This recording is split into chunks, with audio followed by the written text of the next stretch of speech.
तो आज का वीडियो बहुत ही खास होने वाला है क्योंकि हम पहुंच गए हैं नई दिल्ली रेलवे स्टेशन पे और हमारी ट्रेन का टाइम हो गया है।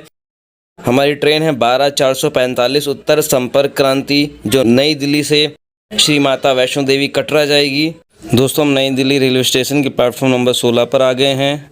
हमारी ट्रेन प्लेटफॉर्म पे लग रही है और ट्रेन का नाम है उत्तर संपर्क क्रांति, ट्रेन नंबर 12:445।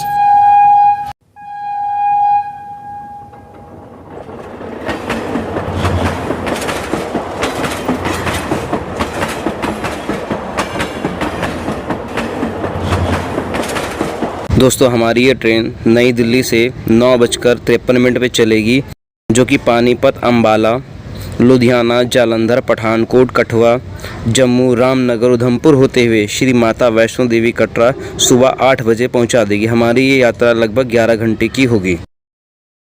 दोस्तों नमस्कार, मैं देवराज आपका स्वागत करता हूं आपके अपने YouTube चैनल में। दोस्तों, इस वीडियो में हम श्री माता वैष्णो देवी यात्रा की संपूर्ण जानकारी आपके सामने प्रस्तुत करेंगे। दोस्तों, अगर आपको वीडियो अच्छी लगी तो वीडियो को लाइक कर लें, चैनल को सब्सक्राइब कर लें, क्योंकि आपका सपोर्ट ही हमें मोटिवेट करता है नई नई वीडियो बनाने के लिए। दोस्तों, काफ़ी अच्छा अनुभव होने वाला है इस यात्रा में, क्योंकि हम श्री माता वैष्णो देवी के दर्शन करने के लिए जा रहे हैं और अभी सुबह के लगभग 4 बज चुके हैं। दृश्य काफ़ी मनमोहक हो रहा है और वातावरण भी काफ़ी जो है शांत है और काफ़ी अच्छा अनुभव हो रहा है, क्योंकि सुबह का समय है और दिल्ली को छोड़ हम पॉल्यूशन से काफ़ी दूर हो चुके हैं।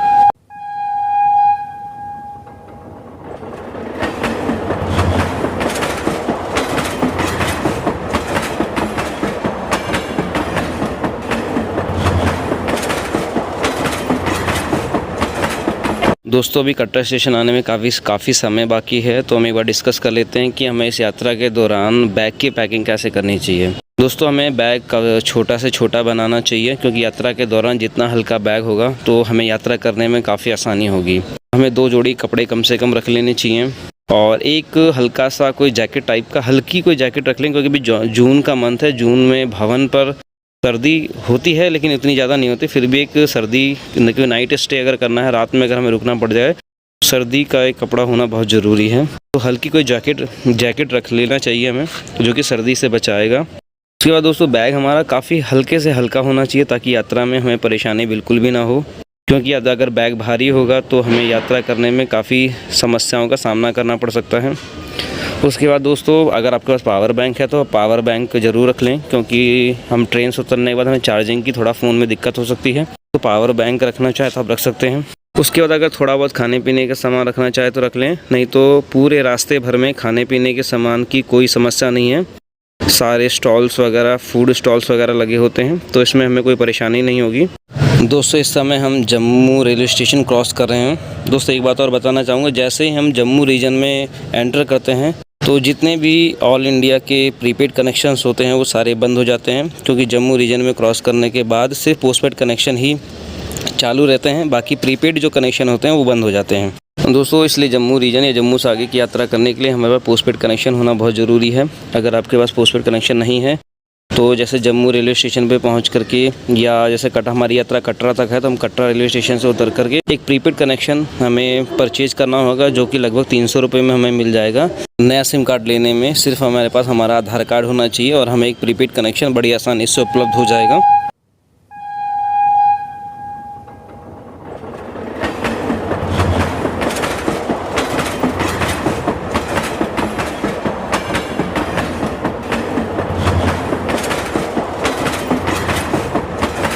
दोस्तों, हम जम्मू रेलवे स्टेशन क्रॉस कर चुके हैं और जम्मू से कटरा तक की दूरी लगभग 53 किलोमीटर है। दोस्तों, ये जो ट्रैक है या यूँ कहिए जो रास्ता है, काफ़ी सुंदर है। चारों तरफ हरियाली ही हरियाली है इस पूरे रास्ते भरे में।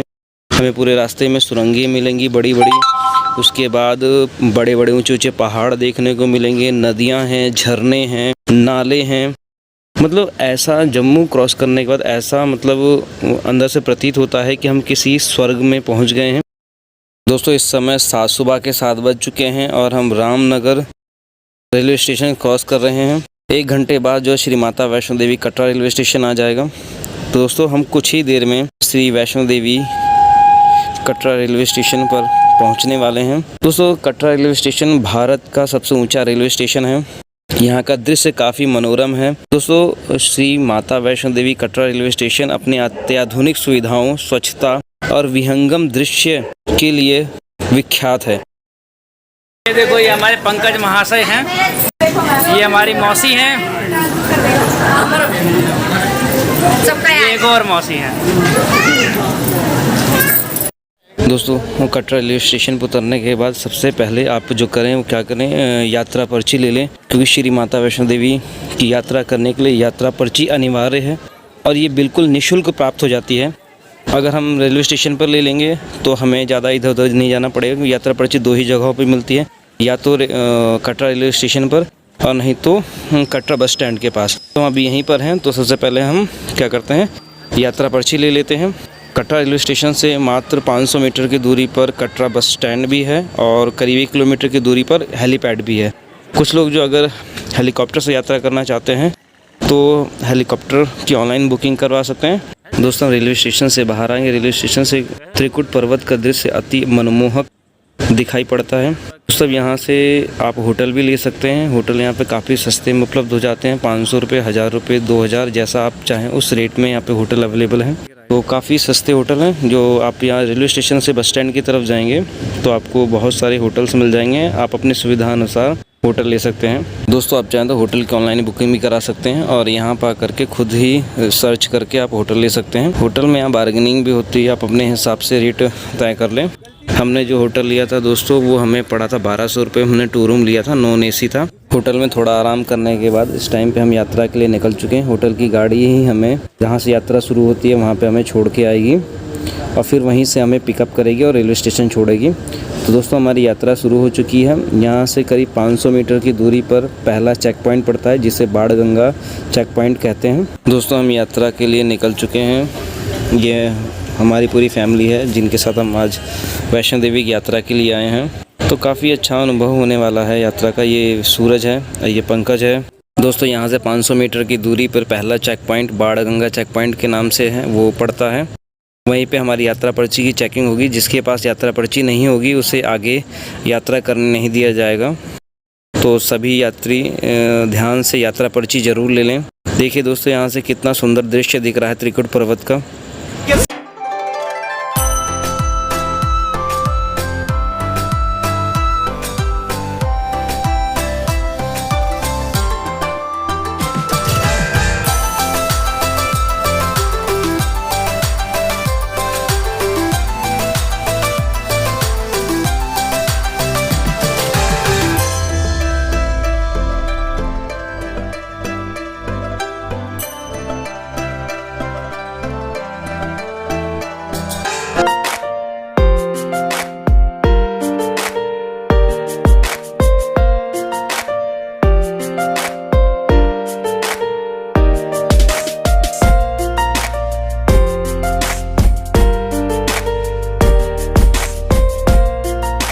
श्री माता वैष्णो देवी सभी भक्तों की मनोकामना पूर्ण करें और सबकी यात्रा सफल हो। दोस्तों इस टाइम पे हम बाणगंगा चेक पॉइंट पर पहुंच गए हैं। यहीं पर यात्रा पर्ची की चेकिंग होगी और सारे सामान की भी चेकिंग होगी। तो यह काफ़ी मतलब भर के लिए भीड़ है और हमारी यात्रा सुचारू रूप से चल रही है। ये देखिए दोस्तों कितना सुंदर दृश्य दिख रहा है त्रिकुट पर्वत का, जहाँ पे माता रानी विराजमान है। दोस्तों यहीं इसी पहाड़ के ऊपर हमें जाना है। दोस्तों श्री माता वैष्णो देवी की यात्रा लगभग 13 किलोमीटर की है। हम पहला चेक पॉइंट क्रॉस कर चुके हैं। यहाँ से हमें लगभग 13 किलोमीटर ये यात्रा पैदल करनी है। दोस्तों आप लोगों से मैं एक चीज़ कहना चाहूँगा, इस यात्रा शुरू करने से पहले आप एक लकड़ी ज़रूर ख़रीद लें, ताकि हमें रास्ते में से काफ़ी मदद मिलेगी चलने के लिए। दोस्तों ज़्यादातर भक्त इस यात्रा को पैदल ही करते हैं, लेकिन कुछ लोग जो पैदल चलने में असमर्थ हैं वो लोग क्या कहते हैं पालकी भी ले सकते हैं या खच्चर या घोड़े भी हायर कर सकते हैं। ये दोनों सुविधा पूरी भवन तक उपलब्ध है, तो आप इस सुविधा का भी लाभ उठा सकते हैं। हम जो प्राइस लिस्ट है इनकी वो डिस्क्रिप्शन में ऐड कर दिया है, आप वहाँ जाके चेक कर सकते हैं कि क्या क्या प्राइस है कहाँ तक का। दोस्तों लगभग 500 मीटर की यात्रा तय कर चुके हैं और हम अब पहुँचने वाले हैं बाणगंगा में। दोस्तों यहीं से 2 रास्ते जाते हैं, एक जो पुराना रास्ता है, एक है नया रास्ता। नया रास्ता काफ़ी साफ़ सुथरा रास्ता है और वहाँ पे भीड़ भी ज़्यादा नहीं होती, लेकिन हम पुराने वाले रास्ते से इस यात्रा को तय करेंगे दोस्तों, क्योंकि नया रास्ता जो ताराकोट मार्ग है ये करीब 2 किलोमीटर लंबा मार्ग है, तो इसीलिए हम पुराने वाले रास्ते को लेंगे। और दूसरी बात ये है कि अगर दोस्तों हम नया वाला रास्ता लेते हैं तो बाणगंगा या कहते हैं गीता भवन ये सब हमारे रास्ते में नहीं पड़ेंगे, तो इसलिए हम पुराना वाला रास्ता लेंगे। दोस्तों कुछ ही देर में हम अपने अगले पड़ाव बाणगंगा पर पहुंच जाएंगे। दोस्तों बाणगंगा एक पवित्र स्थान है। दोस्तों यहाँ की प्रचलित मान्यता है कि हनुमान जी को प्यास लगी थी तो उन्होंने श्री माता वैष्णो देवी से प्रार्थना करी और उनके अनुरोध को स्वीकार करते हुए श्री माता वैष्णो देवी ने तीर चलाकर यहाँ पे जल की धारा प्रवाहित करी थी और इसी जल की धारा में श्री माता वैष्णो देवी अपने केश भी धोए थे, इसलिए इस स्थान को बाणगंगा भी कहा जाता है। दोस्तों ये बाणगंगा में स्नान करना बहुत ही पवित्र माना जाता है। जिस प्रकार हम हरिद्वार में हर की पौड़ी पे स्नान करना बहुत ही पवित्र होता है, उसी तरीके से यहाँ भी स्नान करना बहुत पवित्र माना जाता है। सभी भक्त इस पवित्र और निर्मल जल में स्नान करने के बाद ही अपनी यात्रा पर आगे जाते हैं। दोस्तों जैसे हम आगे की तरफ चलते हैं तो रास्ते भर में बहुत सारी फ़ोटो स्टूडियो की दुकानें मिल जाती हैं, जहाँ पर हम अपनी फ़ोटो भी खिंचवा सकते हैं, जो हमें इस यात्रा की याद दिलाएंगी। और हम जाते समय फ़ोटो खिंचवा लें और लौटते टाइम हम क्या है उन फ़ोटोग्राफ्स को ले सकते हैं, या 10 से 5 मिनट हम वेट करेंगे तो हमें फ़ोटोग्राफ्स मिल जाएंगी। और नॉर्मल रेट्स होता है इन फ़ोटो का, ज़्यादा रेट भी नहीं होता, अलग अलग साइज़ का अलग अलग प्राइसेस हैं। दोस्तों मैंने आपसे पहले भी कहा था अगर आपको यात्रा करनी है तो आप लकड़ी की लाठी ज़रूर ले लें, क्योंकि इससे आपको यात्रा करने में बहुत ही सुविधा होगी। दोस्तों हम आगे की तरफ धीरे धीरे बढ़ चलें। देखिए कितना सुंदर ये यात्रा मार्ग है, श्री माता वैष्णो देवी का पवित्र यात्रा मार्ग। लोग जयकारे लगाते हुए इस यात्रा पर अपना बढ़े चले जा रहे हैं। दोस्तों आपको पूरी यात्रा मार्ग में खाने पीने की कोई समस्या नहीं आएगी। आपको पूरे रास्ते में खाने पीने की सारी सुविधाएं उपलब्ध हैं। ड्रिंकिंग वाटर की पूरी फैसिलिटी यहाँ पे पूरी उपलब्ध है, वॉशरूम की सुविधाएं उपलब्ध हैं। यानी दोस्तों पूरे यात्रा मार्ग में आपको किसी भी तरह की कोई भी समस्या नहीं आने वाली है। बस आपको थोड़ी सी थकान आएगी तो वो तो फिर आनी स्वाभाविक है, लेकिन ये भी थकान श्री माता वैष्णो देवी के जयकारे के साथ और भक्ति भाव में विभोर होने के बाद थकान का भी पता नहीं चलता है। और हम दोस्तों इस समय धीरे धीरे अपनी यात्रा पर आगे की तरफ बढ़े चले जा रहे हैं।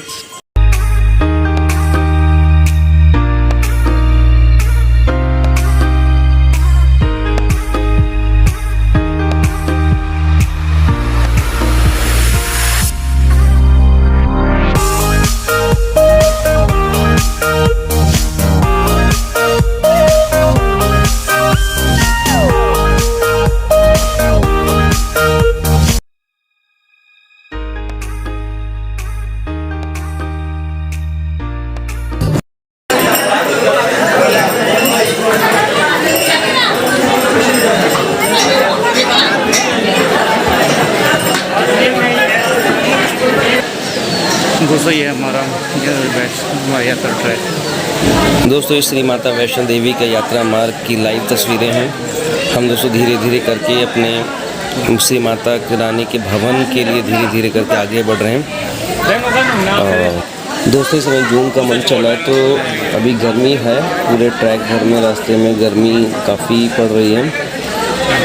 तो इसलिए हमें रास्ते भर में अपना डिहाइड्रेशन कंट्रोल में रखना है और रास्ते भर में पानी पीते चले। हो सके तो ग्लूकोन डी साथ में रखें और ग्लूकोन डी वाला वाटर पिएँ, जो आपके शरीर में पानी की कमी की पूर्ति करेगा।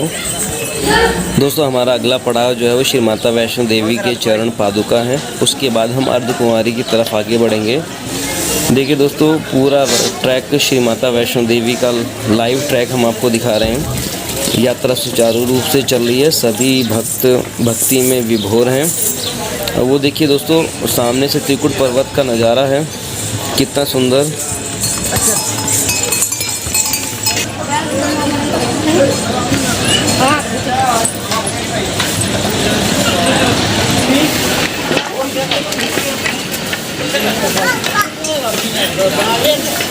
सभी भक्त धीरे धीरे श्री माता वैष्णो देवी के भवन की तरफ बढ़ते चले जा रहे हैं। देखिए दोस्तों, पूरे रास्ते भर में जैसे मैंने आपको बताया था, किसी भी चीज़ की कोई कमी नहीं है, चाहे वो वॉशरूम हो, और चाहे वो पानी पीने की व्यवस्था हो, खाने पीने की व्यवस्था हो, प्रसाद हो, पूरे रास्ते भर में सारी सुविधाएं उपलब्ध हैं। दोस्तों, इस समय हम अपने अगले पड़ाव श्री माता वैष्णो देवी के चरण पादुका के पास पहुंच चुके हैं।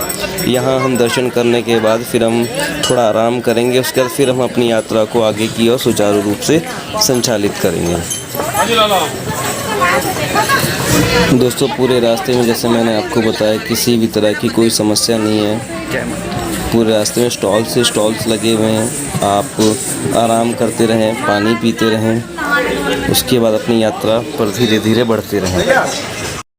जोर से बोलो जय माता की। सारे बोलो जय माता की। आवाज नहीं आई। जय माता की। जोर से बोलो जय माता की। आवाज नहीं आई। जय माता की। बोलो सच्चे दरबार की जय।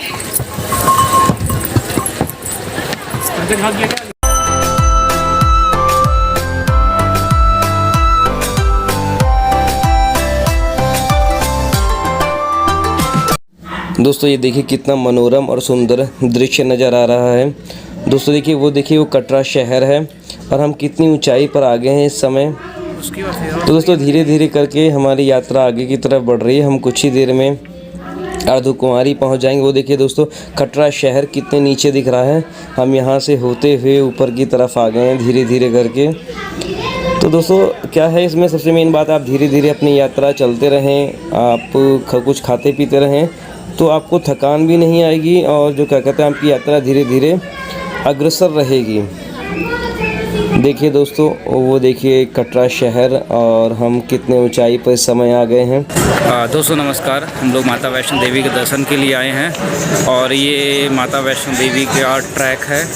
देखिए कितना सुंदर यात्रा चल रही है ये। दोस्तों, हम इस वीडियो में आपको यात्रा की पूरी जानकारी दे रहे हैं। आशा करता हूँ आपको वीडियो पसंद आएगी। अगर आपको वीडियो पसंद हो तो प्लीज़ चैनल को लाइक करें, सब्सक्राइब करें, क्योंकि आपका सपोर्ट ही हमें मोटिवेट करता है नई नई वीडियो बनाने के लिए। दोस्तों, हम धीरे धीरे अर्धकुंवारी भवन की तरफ बढ़ रहे हैं और थोड़ी थोड़ी थकान भी हो गई है हमें। दोस्तों, इस टाइम पे हम अर्धकुंवारी के प्रीपेड काउंटर पे पहुंच चुके हैं, जहां से अगर कोई घोड़ा, खच्चर या पालकी या पिट्ठू बुक कराना चाहता है तो वो करा सकता है। दोस्तों, यहां से अगर हम बाएं तरफ को जाते हैं तो हिमकोटी मार्ग पड़ता है, और अगर दाहिनी तरफ जाते तो अर्धकुंवारी होते हुए पुराना वाला मार्ग है। दोस्तों, हिमकोटी मार्ग बहुत ही साफ़ सुथरा मार्ग है और इसी रास्ते से बैटरी कार भी जाती है। अगर यहाँ से हम दाहिनी तरफ 400 मीटर आगे जाएंगे तो अर्धकुंवारी टेम्पल पड़ेगा। दोस्तों, ये अर्धकुंवारी टेम्पल से कटरा शहर का पूरा व्यू है। कितना सुंदर और मनोरम दृश्य दिख रहा है यहाँ पर। दोस्तों, इस समय हम अर्धकुंवारी भवन पहुँच चुके हैं। ये दोस्तों अर्धकुंवारी भवन का ताज़ा व्यू है जो हम आपको दिखा रहे हैं। दोस्तों, अगर आपको वीडियो अच्छी लगी हो तो प्लीज़ वीडियो को लाइक कर लें और चैनल को सब्सक्राइब करें, क्योंकि आपका सपोर्ट ही हमें मोटिवेट करता है नई नई वीडियो बनाने के लिए। दोस्तों, अर्धकुंवारी भवन पर पहुंचने के बाद सबसे पहले जो काम करना है वो हमें गर्भ गुफा की अपनी पर्ची ले लेनी है, जो कि बिल्कुल निःशुल्क प्राप्त हो जाती है। क्योंकि दोस्तों, जितना हम लेट करेंगे हमारा वेटिंग टाइम उतना ज़्यादा बढ़ता जाएगा। सबसे पहले हम क्या करते हैं, गर्भ गुफा की पर्ची ले लेते हैं। दोस्तों, इस समय जो गर्भ गुफा का वेटिंग टाइम है वो 24 आवर्स चल रहा है।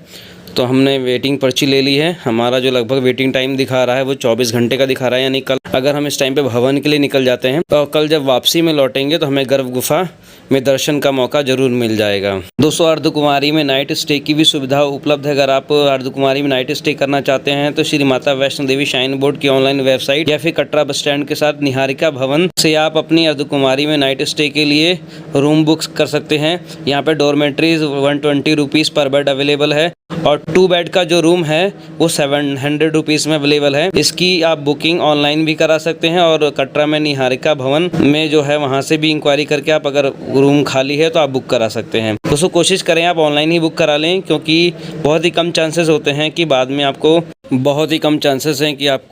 तुरंत रूम मिल पाएगा। दोस्तों, अर्धकुंवारी से भवन के लिए जो हमें आगे यात्रा करनी है उसके लिए 2 रास्ते हैं। एक हिमकोटी मार्ग है, एक सांझी छत मार्ग है। दोस्तों, हिमकोटी मार्ग नया रास्ता है और इसमें चढ़ाई कम है, लेकिन सांझी छत वाला जो रास्ता है वो पुराना मार्ग है और इसमें काफ़ी ऊंची चढ़ाई रास्ते में पड़ती है।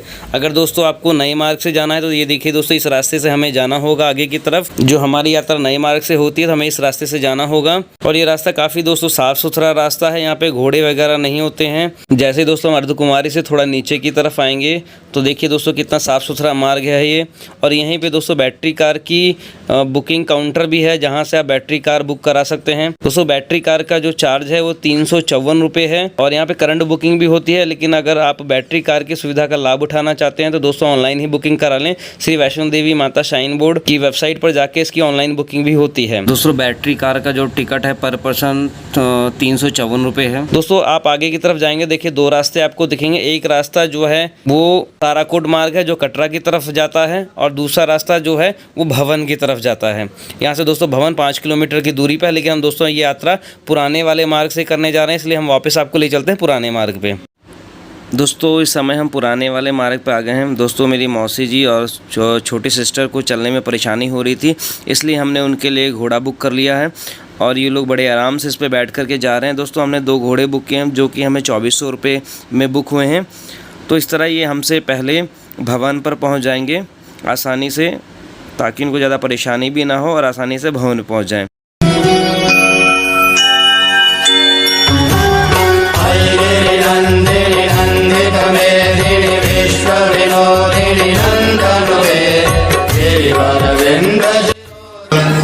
हेलो दोस्तों, कैसे आप सभी। दोस्तों हम भवन की तरफ जा रहे हैं और काफ़ी थक गए हैं, क्योंकि बहुत दिनों बाद इतना पैदल चले हैं हम लोग। मेरे सारे साथी आगे निकल चुके हैं, मैं ही अकेला पीछे रह गया हूँ। रेस्ट कर कर के धीरे धीरे हम लोग जा रहे हैं। और सबसे खास बात क्या दोस्तों, हमने जो है वो सीढ़ियों वाला रास्ता अपनाया था, जिससे थकान बहुत ज़्यादा आ गई है। तो हमें करना चाहिए था कि सीढ़ियों वाला रास्ता को अवॉइड करना चाहिए, ताकि हमें परेशानी ना हो। गए थे लेकिन ये थक गए और मैंने भी उनकी वापस उनकी बराबरी कर दी, उनके साथ ही यात्रा कर रहे हैं। दोस्तों रात बहुत ज़्यादा है, इसलिए अब काफ़ी कम लोग दिखाई दे रहे हैं, क्योंकि इस टाइम पे समय जो है वो 2 बज रहे हैं रात के और हमारी यात्रा भी चल रही है। दोस्तों हमारे साथ पूरी फैमिली थी, इस वजह से हम काफ़ी धीरे धीरे आ रहे हैं और उसके बाद हमें वीडियो भी शूट करना था, तो हमारी यात्रा काफ़ी धीरे धीरे चल रही है। दोस्तों इस समय हम भवन के काफ़ी नज़दीक पहुंचने वाले, यहाँ से करीब करीब 2 किलोमीटर भवन रह गया है। देखिए दोस्तों रात में भी यात्रा चल रही है, लेकिन इतनी भीड़ नहीं है, लेकिन लोग जा रहे हैं। दोस्तों इस समय रात का समय है, लेकिन डरने की कोई आवश्यकता नहीं है, क्योंकि एक तरफ पहाड़ है और दूसरी तरफ ग्रिल्स लगी हुई हैं, तो कोई जंगली जानवर वगैरह या वैसा कोई यहाँ पे डर नहीं है। बस अपनी यात्रा सुचारू रूप से चलते रहें और आपके पास पानी है तो पानी पीते रहें। अगर ग्लूकोन डी का वाटर है तो ज़रूर पीते रहें, क्योंकि दोस्तों थकान हो जाती है इस समय पर और पानी की बहुत ज़्यादा आवश्यकता होती है। दोस्तों ये देखिए सभी लोग आगे की तरफ बढ़ते चले जा रहे हैं।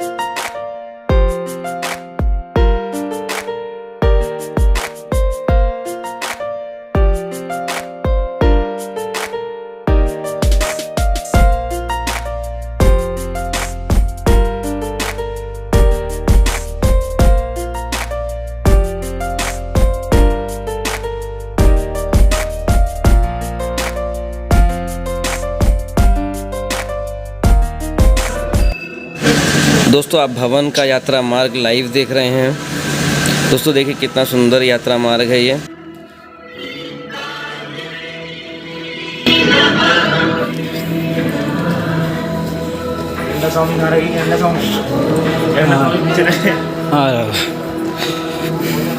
अरे बहुत बैग लेना बहुत भारी चीज़ है।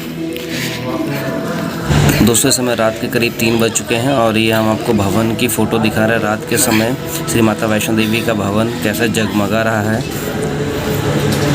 दोस्तों काफ़ी अच्छा अनुभव हो रहा है। हम लोग अभी इस टाइम पे रात के 3 बजे जगे हुए हैं और अपनी यात्रा को चालू कर रहे हैं। बहुत ही जल्द हम भवन पे पहुंच जाएंगे। दिन में ज़्यादा अच्छा दिखता है।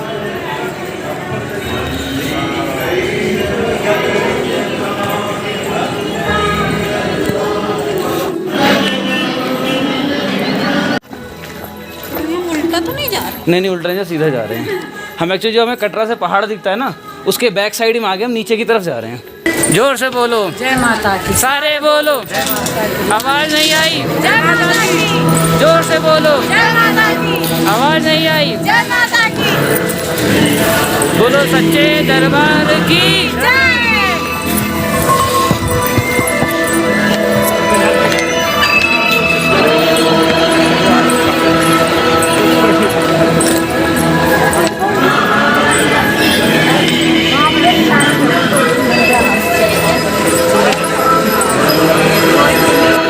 जोर से बोलो, सारे बोलो, आवाज नहीं आई। जय माता की जोर से बोलो, जय माता की आवाज नहीं आई। जय माता की बोलो सच्चे दरबार की। मौसा कैसे मिलेंगे? माता वैष्णो देवी के भवन में पहुंच जाएंगे। इस टाइम पे लगभग 4 बजे का टाइम हो रहा है, तो हम सीधे जाके भवन पे पहुंचेंगे और सीधा स्नान करेंगे और दर्शन के लिए चले जाएंगे।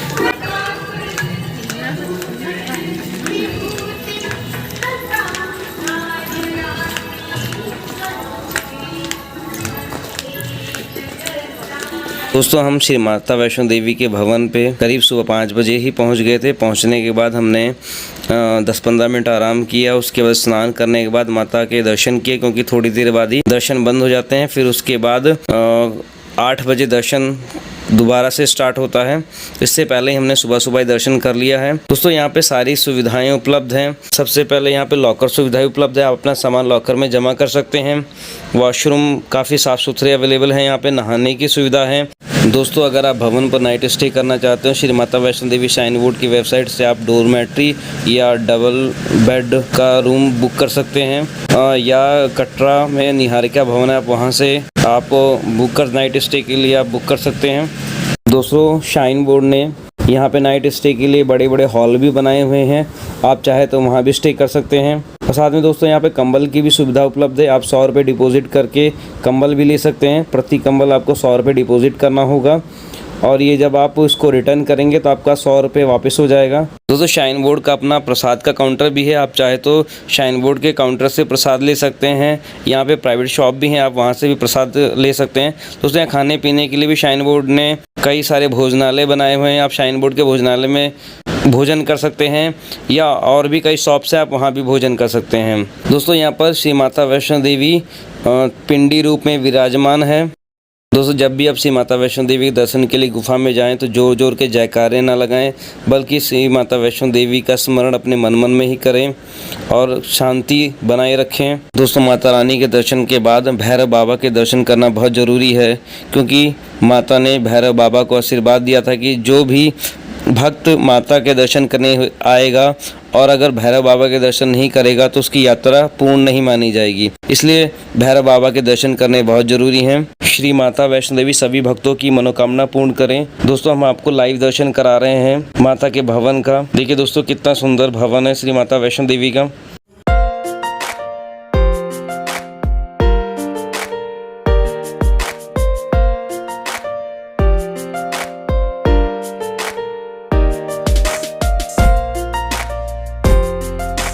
ऐसा अद्भुत नज़ारा दोस्तों आपको कहीं भी देखने को नहीं मिलेगा। श्री माता के भवन से त्रिकुट पर्वत का अद्भुत नज़ारा, चारों तरफ पहाड़ ही पहाड़ हैं और बीच में श्री माता वैष्णो देवी विराजमान हैं।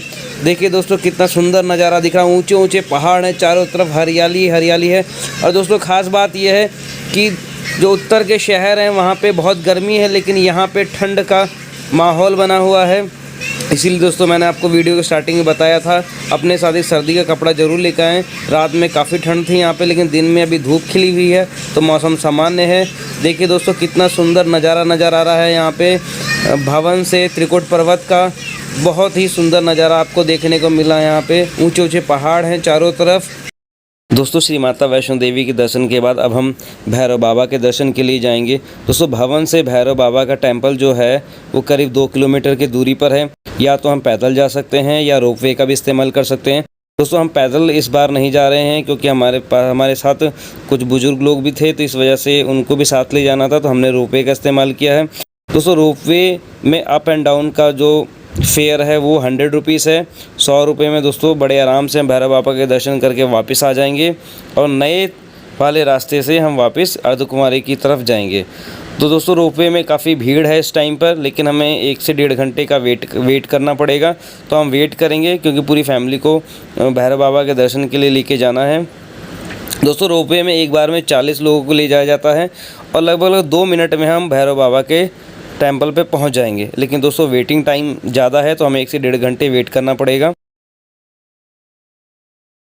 दोस्तों प्रचलित मान्यता है कि जब श्री माता वैष्णो देवी ने दुर्गा माता का रूप धारण करके भैरवनाथ का वध किया था तो उसका शीश जो है वो ऊंची पहाड़ी पर जाके गिर गया था। उसने अपनी गलती मानी और श्री माता वैष्णो देवी से क्षमा याचना करी। तब श्री माता वैष्णो देवी ने उसको क्षमा कर दिया और उसको आशीर्वाद दिया कि जो भी भक्त श्री माता वैष्णो देवी के दर्शन के लिए आएगा और वो भैरव टेम्पल का दर्शन नहीं करेगा तो उसकी यात्रा पूर्ण नहीं मानी जाएगी।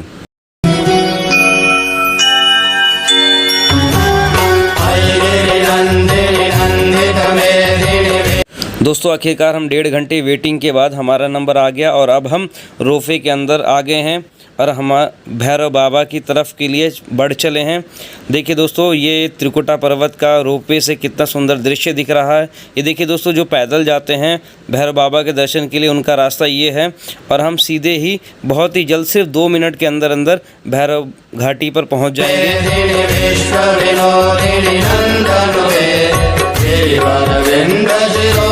दोस्तों भैरव बाबा के मंदिर के पास पहुंच गए हैं और यहाँ पे दोस्तों थोड़ा सा आगे जैसे चलेंगे तैसे प्रसाद का काउंटर है, वहाँ से हम प्रसाद ले सकते हैं और उसके बाद हमें भैरव बाबा के दर्शन करने हैं। दर्शन करने के बाद हम इसी रोपवे से वापस नीचे की तरफ जाएंगे। दोस्तों हम भैरव बाबा के दर्शन के लिए लाइन में लग गए हैं। यहाँ पे दोस्तों काफ़ी भीड़ है लेकिन भीड़ उतनी ज़्यादा नहीं है। हमें करीब 10 से 15 मिनट या आधे घंटे के अंदर अंदर दर्शन हो जाएंगे बड़े आसानी से। तो दोस्तों आगे यहाँ कैमरा ले जाना अलाउड नहीं है इसलिए हम कैमरा ऑफ कर देते हैं अब।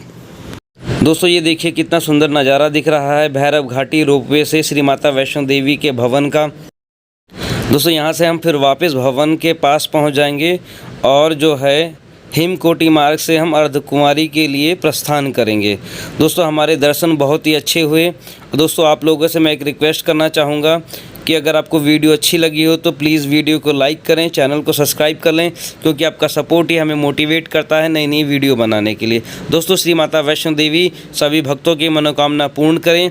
इसी आशा के साथ हम आपसे फिर मिलेंगे अगली वीडियो में। दोस्तों एक बार फिर मैं कहना चाहूँगा प्लीज़ वीडियो को लाइक कर लें और चैनल को सब्सक्राइब कर लें दोस्तों, क्योंकि आपका सपोर्ट ही हमें मोटिवेट करता है नई नई वीडियो बनाने के लिए।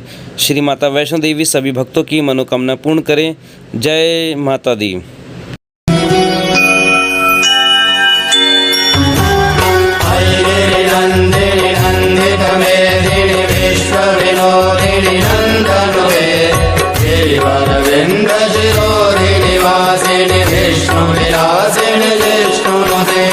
भगवती है श्री कंठ कुटुंबिनी भोरी कुटुंबिनी भोरी कृते जय जय हे महिषासुरमर्दिनि रम्यकपर्दिनि शैलसुते।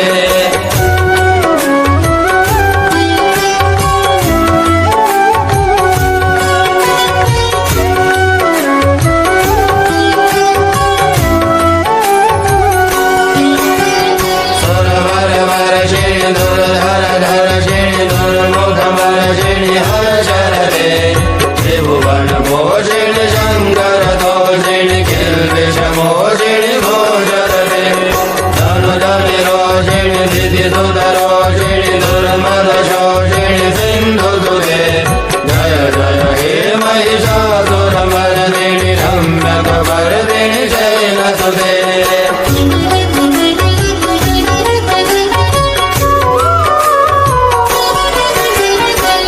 जगदम्ब मदम्ब कदम्ब